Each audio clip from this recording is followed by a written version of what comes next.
তেলের দোকান। এখানে মূলত শুধু তেল ফ্যাক্টরি বিক্রি হয়।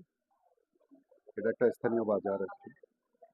এ বাজারেই অনেক জিনিসপত্রই বিক্রি হয়। প্রতি শনিবার এবং বুধবার করে হাট বসে এবং এখানে স্থানীয়ভাবে সরিষার তেল, হলুদ গুঁড়া, মরিচের গুঁড়া ইত্যাদি বেচা কিনা হয় আর কি।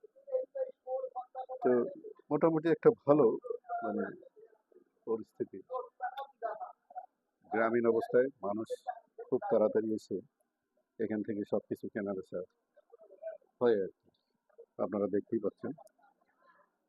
তো আমার মনে হয় বন্ধুরা দেখতেই পাচ্ছেন এভাবেই গ্রামে গঞ্জের দোকানদারের ব্যবসা বাণিজ্য হয়ে থাকে। এটা একটা একেবারে পল্লী অবস্থায় পল্লী লেভেলের মানে ব্যবসা আর কি। ধন্যবাদ সবাইকে। আপনারা লাইক কমেন্ট করতে শেয়ার করতে ভুলবেন না।